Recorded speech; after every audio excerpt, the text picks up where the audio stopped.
you were raised in the church. Mm-hmm. What was your childhood like? My parents were converts to the church. We went to church every Sunday. We had family meeting every Monday. We did scripture study every night. I did early morning seminary. You might be able to say I graduated high school a year early. I didn't have to do that 4th year of early morning seminary. I met my former husband at Institute, and we were married and moved up to Rexburg to attend BYU, Idaho. How many children do you have? I have 3 children, but there have also been 6 foster children. You guys left Rexburg to Amarillo, Texas. And you moved back in 2015. Yes. We meet a guy, and he is chatty and friendly, and probably weeks later,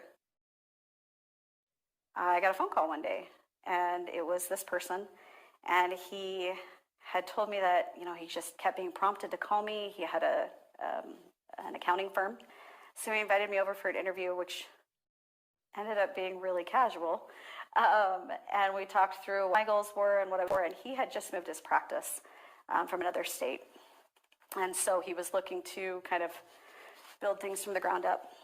Pretty normal encounter, just... Yes. Nothing abnormal or anything, just, hey, I might need some help in my office, are you interested? Yes, well, but everything was toned with, like, God is telling me that this is what I should do, and he's been harassing me about it, or, he's been pestering me that I need to talk to you. I was kind of torn between, oh my gosh, here is this job opportunity in a field that I love and am passionate about. It's the only extra homework for, but it took me a long time to learn to embrace being a stay-at-home mom and the importance of that for my family. And so I ended up starting to work for him in July of 2015. And it's just you and him at the beginning, right? That's correct. But he's married with a family and you're working out of his home. That's correct. Okay, so when did you start to witness abnormal behaviors? I don't remember the timeline exactly, but it was probably that first month where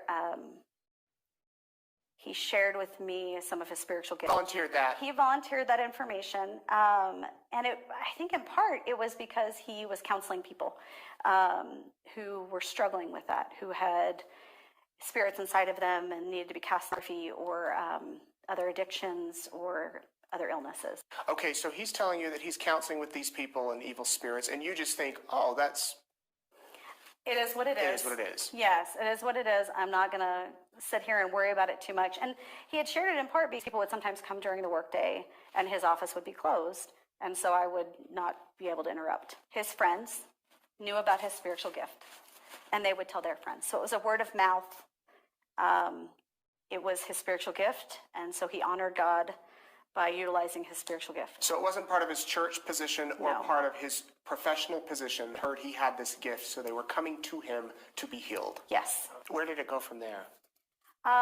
So there was Rexburg at the end of July, and he was so excited. He had read all of her books, and I think he'd even met her before, but it was one of Chad Daybell's authors, and he offered to get me tickets. I think he was either saying the prayer or helping conduct it somehow, but he got tickets for my former husband and I and my brother and my mom to attend, and he was just so excited about it. And Chad Daybell published this woman's books. yes, one of this woman's books.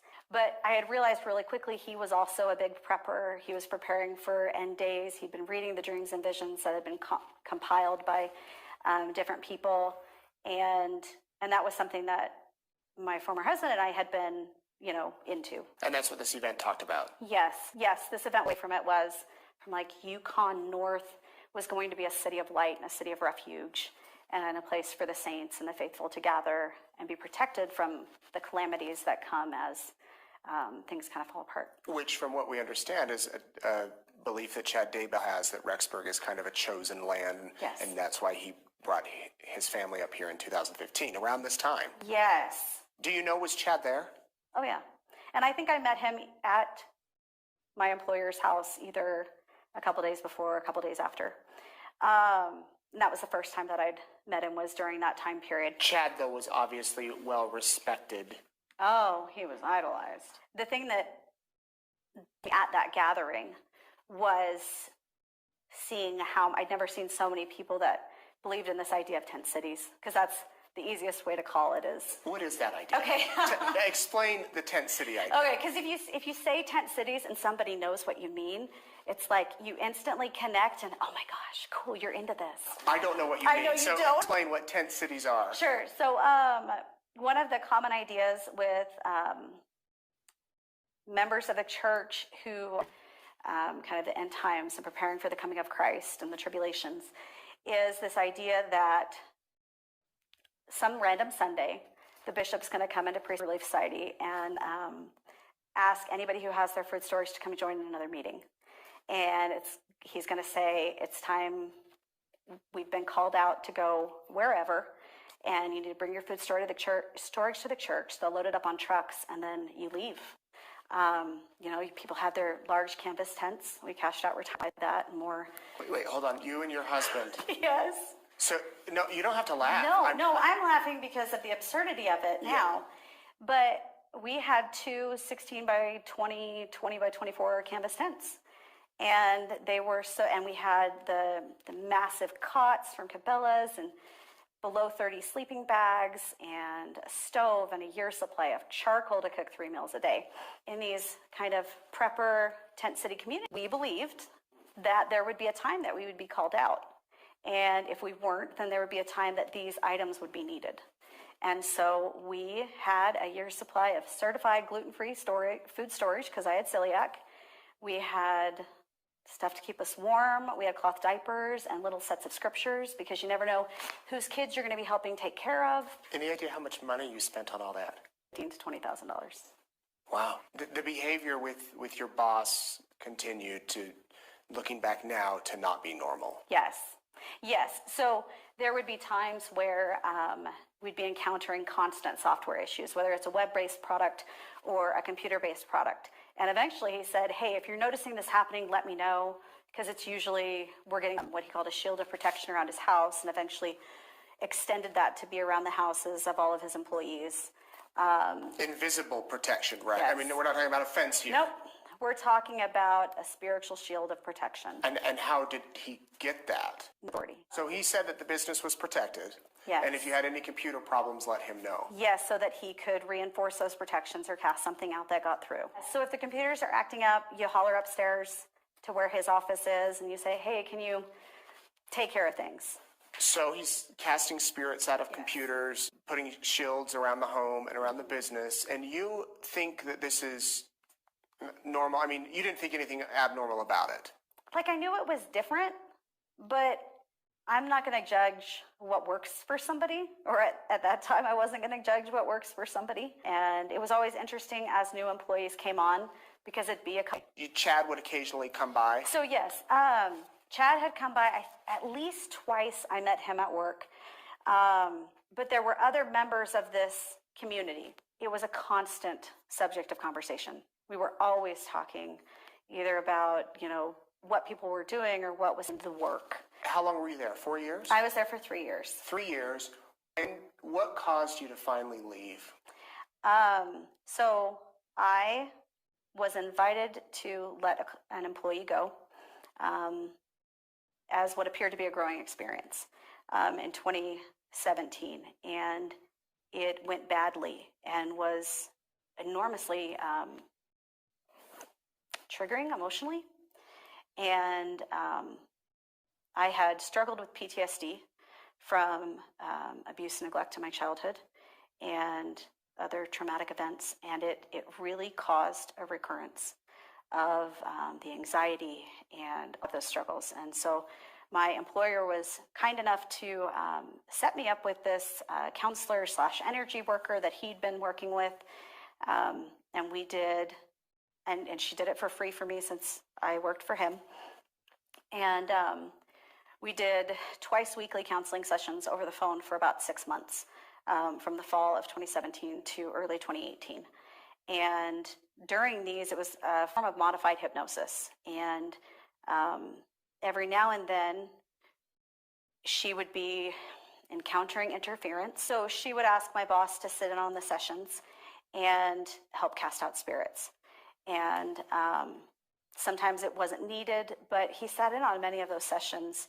And so towards the end of this work with her, my constant prayer began to be, I want to be able to see things as they are and not the story I've always told myself. As I'd been studying healing from trauma and abuse and neglect, one of the common themes was just that we rationalize and we tell ourselves that, so-and-so is a good person. But the reality is, if this is happening, so-and-so is not a good person, or their behavior is not good. Weeks with that as an active prayer, and had a breakthrough about the trauma that I'd experienced in my life. And I knew that this was the priority, dealing with my family and my emotional well-being. And so at first I just realized I need to step away from the church. Every decision I'd made there over the course of my life had been out of fear of not being loved, fear of not being cared for. And I guess this is a good time to say, I know that there are people that the church is an absolutely wonderful part of their life, that it is a great piece of their fantastic personality and the service that they do. My children are still members of the church. My parents are still members of the church. So I share this very aware of the possibility that it can hurt others' feelings, but it was for me in my life. So you not only have to, in a way, leave this group, but leave the church. Yes. But at the time, you're thinking it's all the same. I'm thinking it's all the same, and I don't even see how work and the marriage are all connected with it. So at first, I was just going to go inactive for a little bit so that I could focus on this part and not try to piece together, tangle the confusion that had come up with my faith. Faith crisis is what we often call it. And but I quickly realized within a matter of weeks that I could not sit in my skin knowing that I was not living up to my covenants. The promises that we make in the temple, at baptism, the idea of being a bad Mormon was absolutely unacceptable. And so I ultimately decided and consulted with my husband at the time and with his dad, and realized, this is the best thing. And so I resigned from the church in March of 2018. My family, my children, all remained members. I ended up having the opportunity to go down and work with somebody in Utah. And I spent 28 days as an outpatient there, and he specialized in trauma. So you're going through this therapy, you're realizing you find out who you really are. And meanwhile, what's happening at work? He was not in the office very much. He would be out in Wyoming filming things for something. And so I was running the business and taking too much responsibility. And more importantly, I was taking on too much of the mental load. And I would go through cycles of frustration. And so I left my job, but I had helped, we were partners in the building entity. So we still had frequent interaction, or at least the ex-husband did. And it was very uncomfortable. I didn't trust. From the moment that I left in April and when I quit in May, I became scared of my former boss. And not necessarily because of anything he did, but I didn't trust myself around him because I knew I didn't have boundaries or spiritual standing for so long that I couldn't trust myself. Spiritually, you were scared of him, or physically too? Spiritually and mentally. You didn't think he'd hurt you? No, I was never worried about that. But that he might mess with your yes, emotions. That he was going to mess with my emotions. Yeah. I had learned the phrase gaslighting at that time and was realizing that that's what I had been experiencing. After I left my job, it was as though my former husband, about the dysfunction in my work environment and in my work relationships, it was as though he had forgotten all of that and began twisting things around and using the stories that my former employer was saying. I just knew that staying in that marriage was not acceptable or reasonable or a good decision. The story breaks. And I think an hour or two, maybe. I think I messaged you within an hour. And I saw the kids' pictures, and I scrolled up, and I saw Chad's name. And it was like I came unglued. I immediately texted my office manager at my job at that time and said, "Oh my goodness, is he a client?